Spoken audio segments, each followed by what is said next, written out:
I don't think the game's over.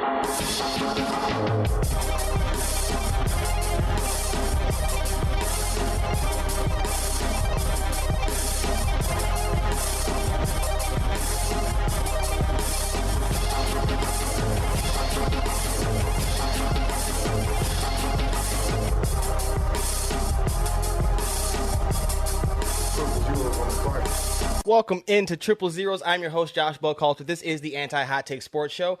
And, of course, you have to follow me on Twitter at JoshyBuck. Hit up the Facebook page, Clocker Sports, website, clockersports.com, email address, clockersports@gmail.com. And you know what we do here, man. A lot of stuff going on around the NFL today. Cut down day officially happened. So we're recording this on Tuesday, just so everybody knows. Cut down day around the NFL. And you know how I get down, man. I'm going to deep dive into the Bears and stuff as the year goes on because they did some wild stuff today and over this entire summer. But because I don't want to always drag it down, I brought in a very special guest, a friend of mine to help us talk about another team that seems to be doing things the right way. So without further ado, allow me to welcome back to the show JJ Stankevitz, formerly of NBC Sports Chicago, now writer for Colts.com, covering, obviously, the Indianapolis Colts. JJ, welcome back, man. What's up, Josh? It is good to see a familiar face here and someone who I've spent a lot of time talking football with, but that was about the Bears. Now we got to talk about the Colts here because they are my employer. They're the team that I now cover, and I'm very excited to talk football with you here. Now, real quick, just tell me about the transition going from the speed of the city to Indianapolis. You know, it's a ways away, but it was kind of like a homecoming for you, no? Yeah, you know, my wife is from here. Her whole family's here. They're all huge Colts fans. So, it made a lot of sense when I did lose my job at NBC Sports Chicago to, make this move down here to Indianapolis. We're in beautiful Carmel, Indiana right now, out here in the burbs, living the suburban life. It is a lot slower. Certainly. There's a lot I miss about Chicago. All the restaurants, all the things to do, the lakefront. I'm going to miss it dearly forever, but right now, I love it here. I love working for the Colts, and it's a really nice little transition. Speaking of transition, now you are the father to twins. Talk to me about how that was, having to get everything settled with not just you and your wife, but also with the babies.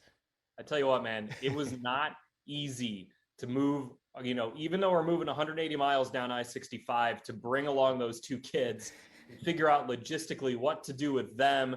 Very challenging, certainly, but they're settling in great here. It's funny, Josh, they just started daycare. And in the first month that they were in daycare, they've got like RSV and a stomach bug and hand, foot, and mouth. They're just like, they're catching everything because they're COVID kids, right? Mm-hmm. Like they weren't really exposed before this year. So we're just, dealing with kids who've got runny noses, but fortunately that's it. And otherwise they're loving life down here. I'm gonna tell you one thing. That's not gonna change as they get older.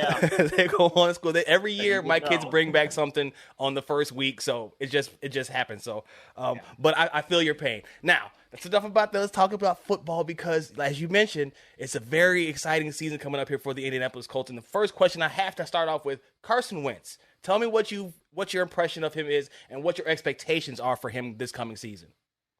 So obviously right now as we're recording this, Carson Wentz is on the COVID-19 reserve list. But what I've seen out of Carson Wentz, it's only been 5 practices in camp, but dude looks good. And you can just see all those traits that we've known Carson Wentz has had, the athleticism, the rocket arm, the ability to make plays kind of off schedule. Those are all things that are very evident with Carson Wentz. What's been so impressive to me is how he has emerged as a leader so quickly on this team. When the trade was agreed to back in February, he was out in California working with Michael Pittman Jr. and Desmond Patman, already getting some timing down on those routes. He, comes to OTAs and you could just feel his presence in a way that, look, he left Philadelphia with some criticism about that aspect of his game. None of what we heard or saw from the moment Carson arrived in Indianapolis to right now has really changed any of that. He is a leader on this team. He is someone who has instantly gained the respect of his teammates. And then you tag in all those traits with Frank Reich, a coach who knows him very well, who worked with him obviously in Philadelphia in 2016 and 2017, there's a lot to like about what this offense can look like with Carson Wentz under center. How much of that do you attribute to having Frank Reich, or is it just a fresh start in general? Because it seemed like a match made in heaven when it was all being discussed in the first place. And so then when it went down, it just seemed like like I said, a natural fit, and like this is kind of how it should be going. How much of that is on Frank Reich, and how much of that is just the new situation for Wentz? Yeah, Josh, I'd say it's probably a little column A, a little column B. Carson probably needed a fresh start. Frank Reich said earlier in the series, like, humble pie doesn't taste good, but sometimes it's good for you. Getting out of Philadelphia, maybe not the worst thing for Carson Wentz. But that being said, the situation he walks into here in Indianapolis is about as good of one as you will find, with a coach who knows him well, who knows he's got that built-in trust and knows how Carson learns and processes and sees things, both on and off the field. That's really important. Then on top of that, the weapons in this offense and the offensive line are pretty good. I know the Colts don't have, maybe T.Y. Hilton, Jonathan Taylor are kind of big names, but they don't have that, that guy who everyone's like, I'm taking that guy in the first round in fantasy football, although you might want to take Jonathan Taylor. And they don't have that guy. But what they have is a plethora of weapons in every single group, every single position group on this offense that can go out and make plays, and Frank Reich's the guy who's going to ride the hot hand. So 1 week, you might see Nyheim Hines having a huge game and being like, whoa, man, Nyheim Hines went off. Next week, that guy's Zach Pascal. Week after that, it's Michael Pittman Jr. Week after that, it's Kylan Granson, the rookie tight end. Jonathan Taylor, kind of maybe a steady guy in the middle of all that. And then the offensive line, once Eric Fisher is back, you're going left to right. Eric Fisher, Quentin Nelson, Ryan Kelly, Mark Lewinsky, Braden Smith. That is a really good offensive line. That might be one of the best in the NFL. I wouldn't know nothing about that. Wouldn't know anything about it. So Carson took 50 sacks last year. Now all of a sudden has a stable offensive line in front of him. And that hopefully will then allow him to go make some plays and be a little bit more comfortable, as he goes about things this year. Now, you just mentioned the offensive line. Talk to me about how Anthony Costanzo's retirement, having to go out and get Eric Fisher, that kind of transition, because that was before one of the best units. And so Fisher, even though he's had a good career, he's got some pretty lofty shoes to step into. What's that transition been like for him? Yeah, no doubt. It's a really good point, Josh, because look, Anthony Costanzo was one of the most dependable, reliable, and talented offensive linemen in the NFL during his 10-year career. And that guy's not easy to replace. We've heard it all the time from Chris Ballard and Frank Reich and everyone that, look, let's not forget we're replacing Anthony Costanzo here. But you go out and get a guy like Eric Fisher, who last year with Kansas City had his highest Pro Football Focus grade. He made the Pro Bowl, second time in his career. And he said back when the Colts signed him that he felt like he was playing the best football of his career last year. Then, of course, the Achilles injury happens in the AFC Championship. The Chiefs need to move on and kind of find some different solutions because you can't have Patrick Mahomes running for his life in the Super Bowl again. So they go out and they release him.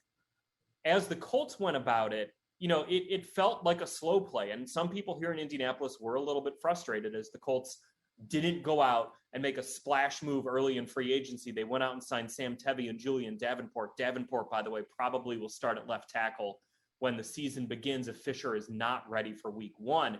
And then the draft, everyone's thinking, all right, got two picks in the first 55. One of those is probably going to go to an offensive tackle.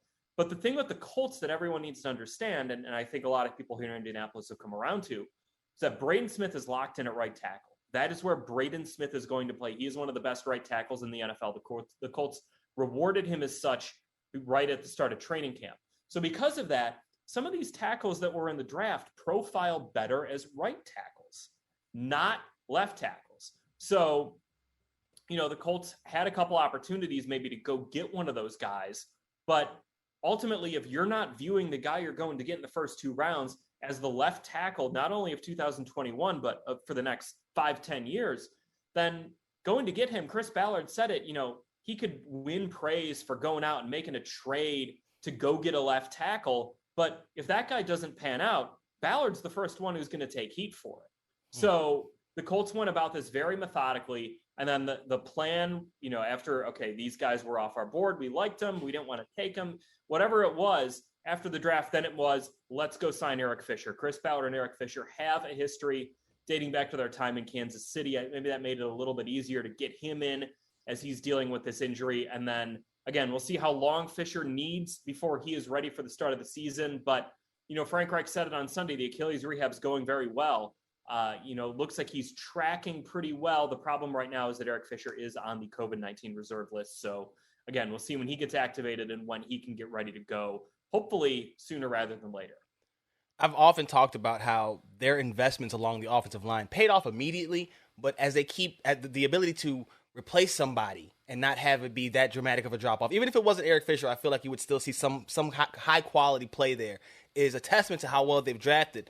And you talk about their approach, and it sounds to me like it's just nothing fancy. It's very methodical and it's very deliberate, and they're not going to go outside of their way to kind of solve any particular problem as much as they are just looking for best talent, but also a fit too. It has to fit as well, but it's very simplistic and not doing too much. If I could simplify what I'm saying. You read that completely accurately, Josh, that the Colts have a plan for how they're going to build this roster and how they have built this roster, and deviating from it is not something the Colts are very interested in. Because, look, you've got this long-term vision. When Chris Ballard stepped in 2017, then hired Frank Reich in 2018, the long-term vision was to build a Super Bowl contender for multiple years, which I think is every team, you want to do that. But the Colts' vision to build through the draft, I mean, these draft picks, man, Mm-hmm. I mean, it's crazy how much talent the Colts have on this roster acquired through the draft. And, you look at, like, every position on offense has that guy who's been drafted recently by Chris Ballard. You look at some of the guys who are, Ryan Grigson holdovers, Ryan Kelly, very good player, T.Y. Hilton, very good player. Jack Doyle was a draft and development guy under Ryan Grigson. Fan favorite Jack Doyle. You know it. But then the guys who Ballard has drafted, you got Jonathan Taylor, Michael Pittman Jr. He was, they kept Zach Pascal in 2018, and Pascal's a very useful player. Paris Campbell looks like he's going to be poised to have a big year. Mike Strawn, guy who you're going to want to get to know that dude's name. He is a big-bodied receiver who can go up and moss dudes like it's no one's business. Kylan Granson's going to play a big impact this year. Mo Alley Cox was an undrafted free agent find. Quentin Nelson's the best guard in the NFL right now, may go down as the best guard in NFL history. Braden Smith was a second-round pick. Right after Braden Smith, the Colts took Darius Leonard, or it was flipped one way or the other. One of the best linebackers in the NFL. On the defensive line, you got Grover Stewart, one of the most underrated three techs in the NFL. Kwity Paye on the edge. You got guys like Kamoko Turi and Ben Badigour are putting things together right now. The back end, Kari Willis, Julian Blackman. Mm-hmm. It's insane how much talent is on this team that has come through the draft. It really is. And it's a testament to the front office, Chris Ballard, all the scouts, and then the coaching staff for developing these guys. We're going to talk about the defense in a second, especially Leonard and Willis and Blackman, because you wrote about those two a couple of days ago. I want to talk about them. Stick it to the offense real quick, though. Talk to me about Pittman, because I was a big fan of his father, so I've been a fan of his since I caught on to him at USC. And you just mentioned Mike Strawn, right? Yeah, Strawn, yep. Thank you for saying that, because I had no idea how to pronounce that name. I've been looking at that for a few weeks now. Is he going to push Pittman? Because I want to see Pittman, take off, but it seems like he just keeps kind of falling into the mix of guys. Pittman looks like he's poised to take the next step. We've been seeing signs of that for a little while now here. What that looks like, I think, sometimes you can tag numbers to a guy and say that guy looks like a 1,000-yard receiver. The thing with Frank Reich's offense is that it is a spread it around offense. Mm-hmm. So, it doesn't necessarily mean that Michael Pittman's going to go out and be a 1,000-yard receiver. He has the talent to be, but the Colts also have a lot of other talent on this offense who Frank Reich wants to get the ball to, create some mismatches. With Strawn, he's a guy, he's not going to push Pittman, but he can be a useful guy, especially down in the red zone with that 6'5", 225-pound frame. And he's just got these like natural instincts to the position that not every receiver has. Not every receiver who's 6'5", 225 and can run a 4.5 not every receiver with those traits has the feel that Mike Strawn has and the ability to just naturally time it so you can go up and high point a ball. It's one thing to be a big dude. It's another thing to use that size to your advantage. And Mike Strawn's a guy who can use that size to his advantage. You touched on it briefly. What's the latest on T.Y. Hilton? So T.Y. Hilton is being evaluated for a neck injury. It looks like it's a disc thing, according to Frank Reich, and he will miss some time. We don't know how much time he'll miss, but Frank Reich said he's optimistic it's not season ending. So, hopefully we'll see Ty back out there. The thing with Ty, man, he's 640 yards away from getting 10,000 in his career, which is an incredible achievement on its own. If that happens, the Colts will become the only team in NFL history to have 3 players have 10,000 or more yards receiving with that team. The other 2 obviously being Marvin Harrison and Reggie Wayne. That's insane for Ty, especially because he was not supposed to be anywhere near that kind of guy. I know they thought he'd be a dynamic player, but just that consistency that he had for a while. He's been injured the past few years. So hopefully he, like he said, comes back healthy from this neck injury. Absolutely. Speaking of ghosts, because that's Ty's nickname, I'm going to try to move into a little bit more light here. Okay. While we're chatting, because it's getting a little dark here out in suburbia. The thing about moving is I lost my office, so I'm trying to find like good places to do these Zoom calls, man. And still experimenting. Yeah, exactly. There we go. That'll work. Yeah. Good. So let's talk about the defense now. Darius Leonard got that monster extension in the offseason. He dropped a lot of weight last year to try to play faster, and it paid off. He looked like a man with his hair on fire on the field. What are the expectations for him now that he's gotten paid? Is there another level he can even go to? I don't see why not. I mean, he talked about it after he got that extension, that this is not going to change how he works, how he prepares, how he does anything. And man, he's just like, I don't think I can accurately express, Josh, how much energy that dude brings. Like the level of juice that Darius Leonard has is incredible. And I was watching one practice. It was the first practice he was back. And he's dancing and yelling and screaming and high-fiving and waving to everyone. And I turned to Stephen Holder from The Athletic, and I was just like, is he always like this? And Holder cut me off, and he's like, yeah, every day. And I was like, I mean, it's incredible. And you see, if you watch highlights of him and you watch highlights of the Colts defense, he's always in the mix, dapping guys up, giving them high fives, doing whatever it is, dancing on the field. He was firing up the crowd in a preseason game, which I thought was funny. There is no ceiling on Darius Leonard. The thing about the Colts linebackers, though, is like Bobby Okereke, who's going to play the mic next to Darius Leonard, replacing Anthony Walker. Bobby Okereke was probably the best defensive player in training camp. I think we counted, he had 4 interceptions. His coverage skills are just off the charts. And it looks like he's a really ascending player as he enters year 3. And you got him and Darius playing next to each other while you're in nickel quite a bit, with Kenny Moore guarding the slot, who's the best slot defender in the NFL. Yeah, he's a beast. Teams are going to have a hard time throwing across the middle against this Colts defense.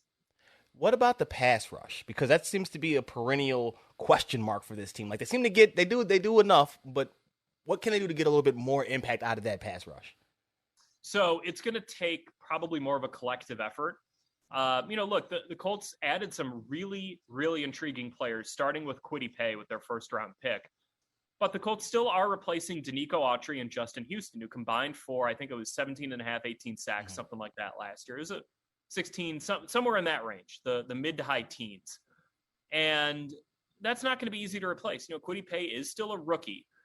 They go out and sign, a guy like Isaac Rochelle, who played with the Chargers for a number of years. Your Notre Dame fans might remember him from some teams earlier the last decade. It's going to be a collective, but I'll tell you this one thing, that Ben Banogu and Kamoko Toure, 2 second-round picks in 2018, 2019, they both had really good camps. And those are 2 guys who had not performed up to the standards that the Colts hoped they would over the last 2 years for some various reasons. Now they look like they're ready to take off. And if the Colts can get someone out of Banogu and Toure with an ascending guy like Tyquan Lewis, and then, Kwity Paye as a rookie who looks really good and is picking things up really fast, you can probably game it to overcome those losses. And then on top of that, DeForest Buckner is a force. Stud. Awesome. And Grover Stewart, I'm doing a feature story on Grover Stewart here in the next week or so. He's a guy who not a lot of people know his name, but he told me, he's like, my goal this year is to make the Pro Bowl because a lot of people don't know me, but they're going to get to know me this year.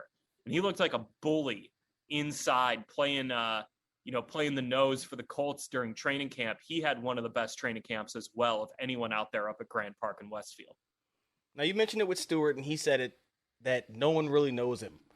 That's kind of the story for this entire defense. How do you get a defense of guys that parts? Because the linemen you were naming, I'm not all overly familiar with. I know of them, but Right. just not sure. This defense last year, that's what I was looking up at my phone here. They were second against the run. They were 20th in yards, but they were 12th in touchdowns. And like, just how do you get these players to play so well like that? Is that all Eberflus, or is this just guys buying into the overall system of the team? So it starts with Eberflus and the defense that he has had here in Indianapolis. Now we're going on year 4 of Eberflus being the Colts defensive coordinator. But not only that, we're going on year 4 with Darius Leonard being the will linebacker, which is one of the most important positions in this defense. And Eberflus said the other day, what are the 3 most important positions you got on your defense? He said it's the 3 tech, which is DeForest Buckner. It's the will linebacker, which is Darius Leonard. And it's the slot corner, which is Kenny Moore. Those are your 3 best players on defense and the 3 most important positions on this defense. And additionally, on top of that, you got a pretty good safety pairing with Kari Willis and Julian Blackmon on the back end. Again, I mentioned Bobby Okereke. You've got a lot of other guys. But if this defense is solid with its spine and with the amount of nickel that it's going to be in, you're right. They may not have a star outside of Buckner and Leonard. By the way, Kenny Moore should be a star. He's really, really good. But if you don't have the, Khalil Macks, Roquan Smiths, Eddie Jacksons of the world, you can get by with parts if you're well coordinated, well organized, and you still have talent. And that's what the Colts have. They have a lot of talent, and they are very well organized, very well coached, and very well schemed. I like that you talked about how they identified what their most important positions were and filled them with quality players. They didn't leave one of those positions to chance. They filled that first, and then everything else kind of went off of that, as opposed to filling it wherever you could and trying to get guys that fit what you wanted to do. That's something that I wish would catch on in other places, but I digress. Let's talk about Willis and Blackmon. You did a feature about them too, and about their growing bond on the field and off the field. Talk to me first about their on the field growth, and then how the off the field has impacted that. Well, so Josh, it's funny actually. The reason for that story was I was thinking a little bit about that year 2 safety pairing, where you got a guy who's maybe a little bit more of a veteran, kind of a young veteran, and then a safety who's got really good ball skills entering his second year. And that veteran, by the way, is a guy who can play down in the box pretty well. And I'm like, I covered that with Adrian Amos and Eddie Jackson in 2018. Were they in 2017? They kind of got to know each other a little bit. They got some of the cues down, the nonverbal things, just, sort of, hey, I'm looking at you. I know what you're doing. That type of stuff. 2018, they were awesome. I'm not saying Julian Blackmon's going to go out and have the kind of season that Jackson had in 2018, because that was one of the best seasons the safeties ever played in the NFL. But there's something to that, right? Playing with a guy for a year, especially on the back end where communication is so key and trust is so key, it's just going to grow and build. And they already built that last year. Now it's taking off to another level that they feel like they're going to get to, whether it's, just those kind of little things that are going to help the Colts out in the back end. And then on top of that, Julian Blackmon is a guy, again, sort of like Eddie Jackson, where he's coming off an injury, felt he kind of tailed off a little bit toward the end of the 2020 season. That now is in the rearview mirror. He looks ready and primed to play a large number of snaps this year and play them at a high level from week 1 to week 18. And do you think that, I know you said in the article that their growth off the field has helped them, kind of play together on the field. Do you think it's kind of worked vice versa too, where the success has kind of made them want to hang out together more because they're seeing results of that? Yeah. Oh, absolutely. Yeah. I mean, if you're enjoying work with your coworker, you want to hang out with them after work. That's just kind of how it goes. And, for them too, they're 2 kind of different personalities. Julian's a very outgoing guy. He's got a great singing voice. Kari's maybe a little bit more reserved, but sometimes those 2 kinds of people get along really well and can bring out the best in each other. What about, I want to go back to something real quick. You talked about DeForest Buckner. And now when they traded for him, moving a first round pick for a defensive tackle in today's NFL just didn't seem like, the move to make when you're trying to make a push for the postseason and become a contender, but it worked out so well. What is it about Chris Ballard that's got him identifying talent and like you said, getting the spine and all that kind of stuff for the team? How has he gotten so well at figuring that part out? Because it's definitely not a science. No, it's not. But the thing that Ballard does really well is that when he takes his big swings, he does them, it's not like there are a ton of them. You're not going out and spending $1 billion in free agency. When he takes the swings, he knows he's getting a fastball right down the middle. And with DeForest, Buckner, again, for all we just talked about, that Matt Eberflus defense, getting that presence, that all-pro presence at D tackle in this defense was so important. You get a guy like DeForest Buckner becomes available because the 49ers don't have enough money to pay him, Eric Armstead, Nick Bosa, all those guys along that line. So you go out and get a really premium player. Yes, the first-round pick is a steep price, but you can see the transformative impact that DeForest Buckner had last year, and now going into year 2 can have an even bigger impact. And, look, it's not a science. Chris Ballard will tell you that. That's why he likes taking a lot of swings in the draft, because for as good of a scout as you can be, for as good of a talent evaluator as you can be, for as good of digging as you can do into these guys' personalities and what makes them tick, sometimes guys just flame out. Sometimes guys, when they get to the NFL, something pops up that you could not have expected, whether it's an injury, whether it's a personality thing, whether it's just them not picking things up fast.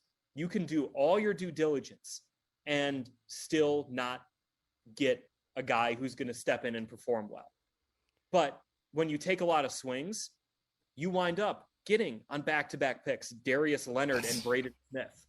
You wind up getting Grover Stewart in the 5th round and Kari Willis and Bobby Okereke in the 3rd round. And, a guy like Kwity Paye, and all of a sudden coming through in the 1st round, looking like he's going to have a really talented career here. That's the key. It's just accumulating those picks for Chris Ballard so you can take a lot of swings and find guys that you like and go get them and bring them in. Do you think that strategy plays better in a smaller market? Having been in both, do you think that you can go ahead and be kind of deliberate that way in a smaller place? Depends on how much leeway you get from ownership, really. Chris Ballard and Frank Reich signed extensions to 2026. But, I don't know if it matters the market as much, because this still is the NFL. The NFL is the NFL wherever the NFL is. And the market size here in Indianapolis, yeah, it's a smaller market. I've been in a big market in Chicago, but if George McCaskey, and look, it's not like Ryan Pace early on was out there taking a bunch of big swings. It was a kind of a methodical approach to this thing. And even that first draft he accumulated a number of picks and found guys like Adrian Amos and Nick Kwiatkowski and Jordan Howard in that draft. So I don't think that aggressive angle necessarily matters where you are, because also, by the way, if you take that aggressive angle in a big market and it doesn't work out, you're going to hear about it more. That's true. That's definitely true. One guy that I have to ask you about, what is it going to take for me to get you to meet me halfway to drop off Nick Foles? I'll take Nick Foles and bring him down on halfway down to you, and you guys can go ahead and have a nice backup for Carson there. And yeah. Get me to the KFC in Remington. That's the halfway point down I-65. It's just north of the windmills. Look, Carson Wentz, he's been tracking to return early in the season for a little while now. And Jacob Eason had a really good preseason. Sam Ehlinger, he's got a knee injury. He also had a really good preseason. Yeah. The Colts look set at quarterback. Yeah. Would that even work anyway with those two? I know that they said they don't have any ill will towards each other, but would that work? Frank Reich respects Nick Foles a lot. Obviously, he won a Super Bowl with the guy. And Carson Wentz and Nick Foles, I don't know the answer to that. I just know that the Colts quarterback situation is pretty solid, especially, they didn't know what they had in Jacob Eason or Sam Ehlinger before training camp, and turned out both guys played pretty well. The competition was strong. Guys had, you could see the trend lines for both were going up. And, for Jacob Eason now being named the backup quarterback, he's a guy who hasn't played in an NFL game before, but looked all the part of being a backup quarterback and a guy you can win with if he needs to step in the regular season. Get you out of here on this one. What are your expectations for the Colts this year?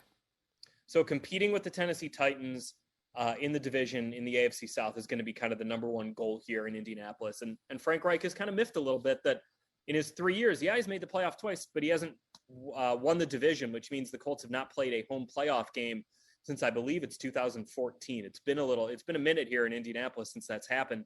So go out and win your division. That means taking care of the Titans. play week 3 in Tennessee, and then later on in the season in Indianapolis. Got to take care of that first. But I think my overall expectations for this team, just kind of talking to people and seeing this team, is that this is going to be a really good defense, and the offense has a lot of talent, and it's going to go as far as Carson Wentz can take this team. He is JJ Stankevitz, covering the Colts for Colts.com. JJ, thank you so much. Oh, follow him on Twitter at JJ Stankevitz. I almost forgot that. I can't get you out here without that. You're good, man. Sorry it got dark. I honestly forgot how dark it gets. It's 8:35 here in the Eastern time zone, and I'm like, man, we're getting to that point where once it hits nighttime, man, it's nighttime. Yeah, right, exactly. And pretty soon we're gonna have the World Series with the White Sox starting at 7 p.m. and pitch dark conditions at Guaranteed Rate Field, and they got a good team this year, man. I'm jealous. Thank you for joining me, JJ. I appreciate it. Of course, we're going to have you back at some point throughout the season. That's going to do it for this episode of 000. Be sure to follow me on Twitter at JoshyBuck. Hit up the Facebook page, Clocker Sports, website, clockersports.com, and the email address, clockersports@gmail.com. And, of course, read the stuff. Last Word on Pro Football, pimpin'ain'teasy.com, and, of course, soaringdownsouth.com and clockersports.com. Until the very next time, I'm gone.